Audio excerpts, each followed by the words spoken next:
Freedom Coach Barbie Armenta, and it is my passion to inspire women to bravely live their most authentic and purposeful life.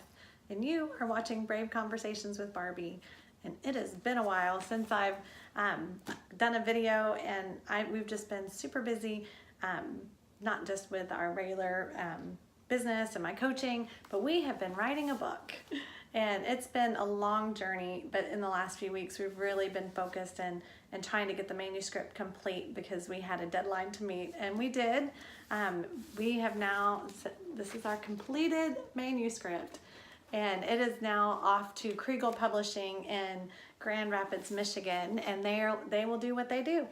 So it'll be editing, and it'll be going to marketing. We'll be getting a new title and a cover and all the exciting things. So that is happening. But in the meantime, I just wanted to kind of give y'all a glimpse into what this is, because I know we talk about that we're writing a book, but we just wanted to let you know a little bit about what's in it.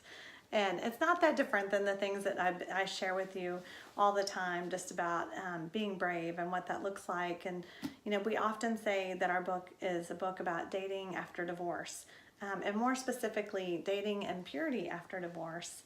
But to just kind of tell you, this is not a how-to dating book. This isn't how to meet the guy, how to maneuver through online dating. It's not how to find the wealthiest man in Dallas. Like, that's not this book. It is not a book about the rules. This book is about you, because that's, at the end of the day, the only part we can control. You know, and as I was going through that process myself of learning how to get back out there, you know, I'm dating after divorce, and now what? And it looks different. You know, online dating was on the scene now, and just everything was different, and I was different, but not in so many ways. You know, I actually was going back to the same patterns. I had been divorced twice, but yet somehow I thought I had it all figured out. And so I was just going to repeat those same patterns, those same bad habits that I had had before. And God just sort of stopped me in my tracks and said, you know, what he did was he taught me to be brave. Just like I share with y'all, you know, he showed me through this journey of dating, and that, you know, being brave, the B was how to be, that I was beautiful, that he made me perfectly the way that I am, and even if no one told me, it was still true. You know, he wanted to restore my life, and he did in so many ways. You know, I always quote John 10:10. You know, it's the thief comes to steal, kill, and destroy, but I have come that you may have life and have it abundantly.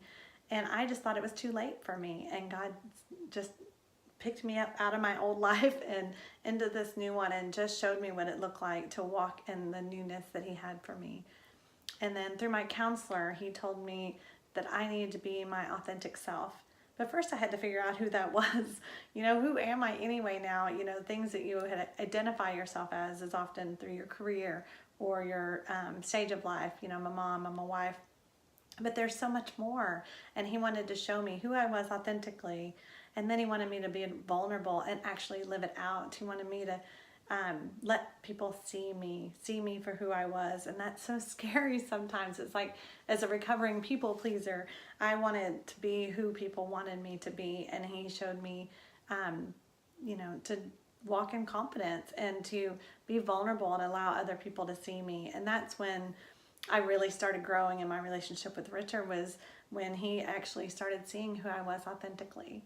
And it's just getting excited about that. You know, it's being excited about what God has for you, and who he made you to be, that he made you with your own uniqueness on purpose, and that's good enough. And when we can find that being content in ourselves and walking out our own singleness, and we can be happy there, and it's like that, where the Bible says whole and lacking nothing. You know, that's where we have to get to in our singleness. So then when he brings that man alongside of us, that he sees us for who we are. We're not wearing a mask. He sees us for who we are. We're able, because we're firm in our values and who we are and our non-negotiables, that when this guy comes along, we'll be able to see him for who he is, and we won't be giving ourselves away to something that isn't all that God has for us, because we are not trying to fill a void anymore. You know, I know that I think about the woman at the well, And that when God told her, that she was thirsty, and that the only thing that could fill that thirst was the living water that comes from Jesus. And I know in my own life, I was out and I was trying to fill that with a person. I wanted someone to give me my value. But when we look to a person to give us our value, to tell us we're worthy, to tell us we're beautiful, to all of those things, then we also give them the power to take it away, because it goes with them when they leave. And so we need to be whole and lacking nothing, walking firmly in our own singleness, content in who we are, so that God can bring someone alongside of us, and we can take that time that we're really getting to know them, they're getting to know us, and we can build that emotional and spiritual connection that we so need in dating and relationships, and definitely in marriage. And so in a nutshell, that's what's in here.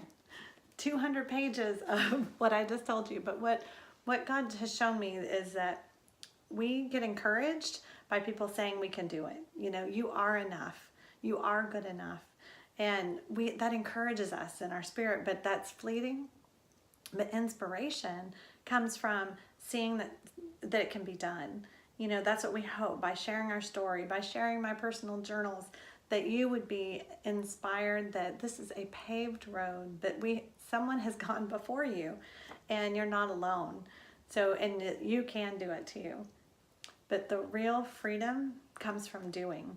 And so this isn't just a book, it's a book study. We're going to have questions in the back of each chapter, so to challenge you in your own walk, and that you have to dive a little bit deeper to see who you are authentically, to see who God made you to be, and how you're making your choices and decisions, and really making choices to do something different, to get out of your own comfort zone, to put your own brave on, and really walk in the newness of all that God has for you. So we're super excited. It is going to be a while before this book is actually in a store. It's going to go through a lot of stuff before then, but we're here for you now.